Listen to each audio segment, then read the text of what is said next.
I'm Chuck Wallace, Alabama Power Company, Division of Southern Company. Back in 2008, the NESC, new NESC guidelines required a arc flash assessment be done as of January 1, 2009. And so we realized that we needed some help to get this done. We had a short time to do it in. And although we had some tools available to us, we were not confident that they were giving us the right answers. So we asked EPRI, along with several other utilities collaborating together, asked EPRI to take a look at these tools and to do some testing in order to determine if we, in fact, had the proper tools to work with, and if not, to tell us what we needed to do in order to meet this deadline. We looked at the available testing, what's been done. Con Edison had done some open air tests on overhead. PG&E has done a lot of work on the 480 volt and other low voltage applications for meters and other things. And then we just looked to try to fill in the gaps for other types of utility work scenarios. So one of the first ones we tried is just jumpering from phase to phase with a jumper, and the idea is to mimic the case where a worker inadvertently connects from phase to phase or from the ground to the phase accidentally.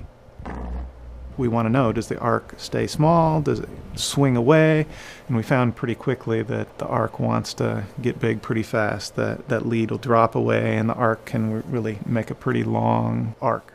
It's more of a safety hazard for the worker. The incident energy that might hit a worker is a function of the energy in the arc. So we know the voltage, the current, we know the power, we know the duration. Then we also have some high-speed cameras, so we see where the arc goes. We want to know where the blast goes relative to where a worker might be in various scenarios.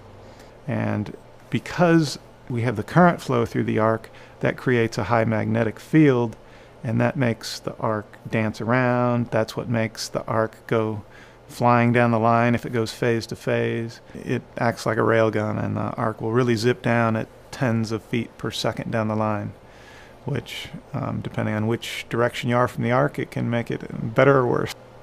The magnetic field really plays a big role in where the arc goes, if it gets bigger, and how fast it moves, and which direction it goes. One of the tests we did had a transformer and it had a bushing, and we just laid a tool across the bushing. So it's like a worker if they accidentally dropped something, and then if it landed on the transformer case, it's grounded on that end, and then on the other end it's energized. And it was interesting that when the tool becomes faulted, the tool really flies away from the bushing, and the arc sort of dances around the bushing, and you get a pretty energetic arc from that event. We're also trying to look at the effect of the conductor covers, because utilities doing glove work will cover up all the conductors, and that should make it safer for the worker, because if a fault does start as like a line to ground fault, the coverings on the wires will prevent it from going to a multi-phase fault, which would be a more dangerous fault scenario. And we did a number of tests on those, and it did turn out to be the case that the coverings do provide good protection from a fault that starts somewhere else going to a multi-phase fault. The NESC regulations are for 1 kV and above in the 2007 edition of the NESC, but everybody knows that the lower voltage systems, especially 480 volts, can be some of the most hazardous scenarios.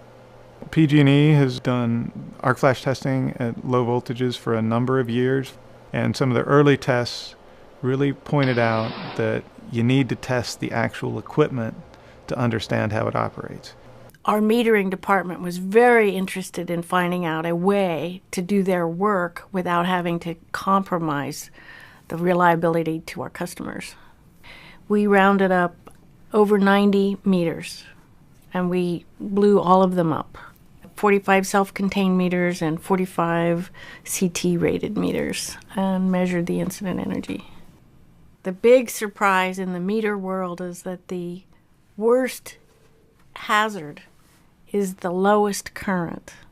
Everybody was assuming that the highest current would be the highest hazard. It is more energy per square centimeter per second, but in the higher currents, they cannot sustain nearly as long as the lower current. I contacted Marcia and she invited me out. We witnessed some testing and we brought along some high-speed cameras and we helped out with some of the documentation of those tests.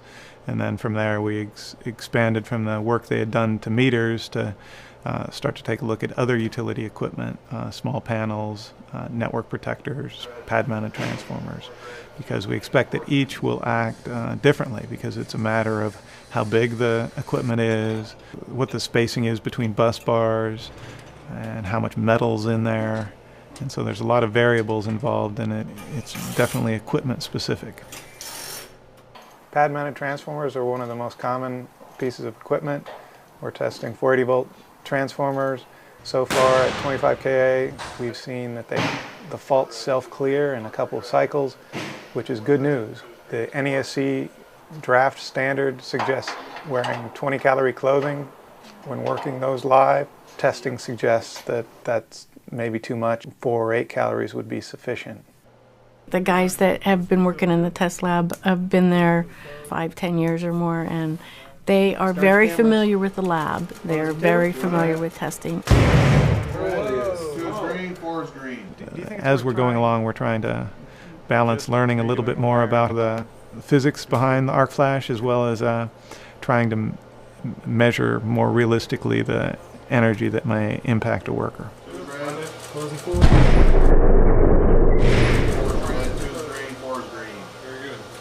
Protective clothing is an important safety consideration for protecting utility workers.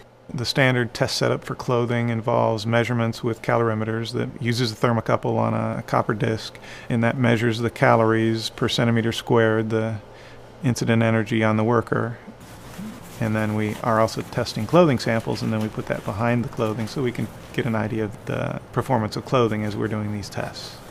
There's different ratings of energy capability for the different clothing, anywhere from a typical shirt may have a rating of something like 8 calories per centimeter squared.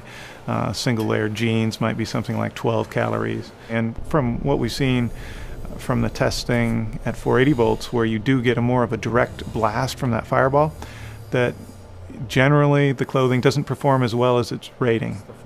That when you get hit by that big fireball, that more energy gets to the skin than you would expect by the rating, which points us towards the need to do more work on clothing, maybe even come up with a better industry test on clothing.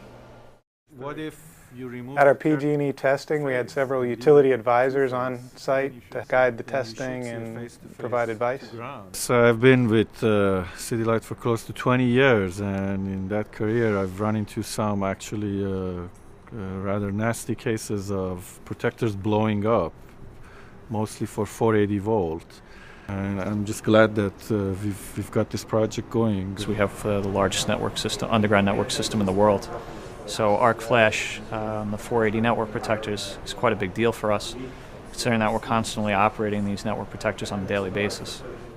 We here at PG&E, me personally, would like to make it as safe as possible for our employees to do their jobs without being overprotective. But we still need to work, basically, and you can't wrap someone up in the highest level of PPE and still expect them to go down a structure and splice in the middle of the summer. If you put everybody in the beekeeper suit, the flash suit, and ask them to do their job, it wouldn't be very safe at all because you can't see, you can't move, you're sweating to death. You'd be more prone to make mistakes. So giving them the right amount of clothing for the job without too much is exactly the right combination that we're looking for. Well, we feel real good about what EPRI's done so far, and we have confidence in what they've done. We've learned a great deal from it. However, there's still a lot of work to be done, especially in the underground area and in the area of clothing requirements. So we're continuing with the research. We're asking EPRI to really focus on the underground, the network protectors, and we feel confident that we'll get a real good answer with this round of research that we're doing now.